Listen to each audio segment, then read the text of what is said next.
یہ پٹھان کون ہیں؟ یہ کس کی اولاد ہیں؟ یاد رکھیں دوستو، پٹھان یا پشتون جو قوم ہے وہ پوری دنیا میں غیرت اور بہادری کی مثال سمجھی جاتی ہے۔ تاریخ گواہ ہے کہ نہ تو یہ کسی بادشاہ سے ڈرے ہیں اور نہ ہی کبھی کسی ظالم حکمران کا خوف طاری ہوا ہے ان پر۔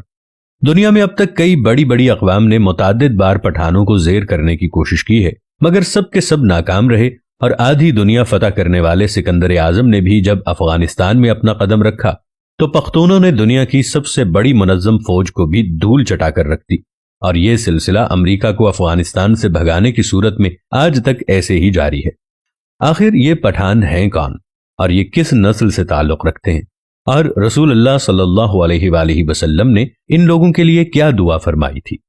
آج کی اس ویڈیو میں ہم آپ کے ساتھ دنیا کی اس بہادر قوم کے بارے میں ڈسکس کریں گے جسے دنیا پٹھان اور افغان کہتی ہے۔ دوستو، افغان اس لیے کہتے ہیں کہ افغان حضرت سلیمان علیہ السلام کے ایک بیٹے کا نام تھا، اور ان کو جنات کی زبان کافی پسند تھی، لہٰذا انہوں نے اپنے والد سلیمان علیہ السلام سے کہا کہ آپ جنات کو آرڈر پاس کریں کہ مجھے اپنی زبان سکھائیں۔ لہٰذا حضرت سلیمان علیہ السلام کے حکم پر جنات نے افغان کو ان کی زبان سکھائی۔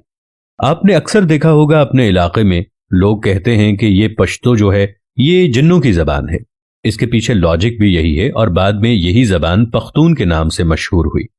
پٹھانوں کی اصلیت اور قومیت کے بارے میں جو روایات ہیں وہ یہ ہیں کہ پٹھان حضرت ابراہیم علیہ السلام کی اولاد میں سے ہیں اور حضرت اسحاق علیہ السلام کی اولاد ہیں، یعنی یہ لوگ اپنی قومیت کے اعتبار سے بنی اسرائیل ہیں۔ دراصل حضرت یعقوب علیہ السلام کا لقب اسرائیل تھا، اس لیے ان کی اولاد کو بنی اسرائیل کہا جاتا ہے۔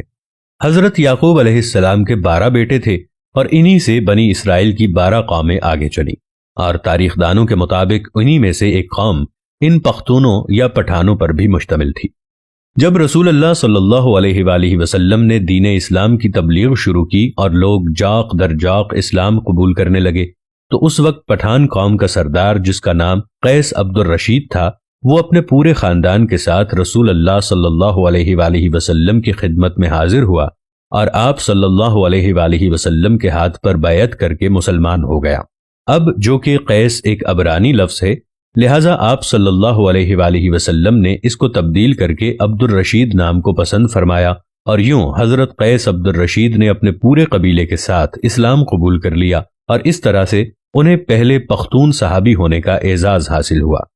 دوستو، یاد رکھیں آج دنیا میں پختون، پٹھان، افغان وہ واحد قوم ہے جن میں اسلام کے علاوہ کوئی اور دوسرا مذہب موجود نہیں ہے، اور اگر آپ کسی پٹھان سے پوچھیں گے کہ وہ مسلمان ہے یا پختون، تو آپ کو جواب ایسا ملے گا کہ آپ کے دماغ کی کھڑکیاں کھل جائیں گی کہ ہم پچھلے 5000 سال سے پٹھان، پختون اور افغان ہیں، اور جبکہ پچھلے 1400 سال سے ہم مسلمان ہیں۔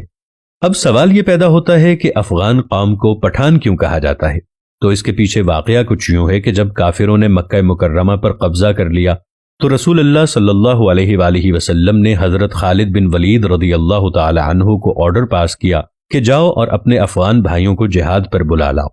لہذا حضرت خالد بن ولید رضی اللہ تعالی عنہ کہاں گئے؟ حضرت خالد بن ولید رضی اللہ تعالی عنہ افغانستان کی طرف روانہ ہوئے، اور افغانی سردار قیس عبد الرشید کو رسول اللہ صلی اللہ علیہ وآلہ وسلم کا پیغام ارسال کیا، اور پھر جلد ہی قیس عبد الرشید کی قیادت میں افغانستان سے پختونوں کا ایک بہت بڑا لشکر مکہ کی طرف روانہ ہو گیا۔ شام کو حضرت خالد بن ولید رضی اللہ تعالی عنہ نے رسول اللہ صلی اللہ علیہ وآلہ وسلم کو یہ خوشخبری سنائی کہ افغانیوں نے آتے ہی مشرکین کا قتل عام شروع کر دیا ہے، اور تمام کافروں کا صفایا کر کے اب افغانی مکہ مکرمہ پر قابض ہو چکے ہیں۔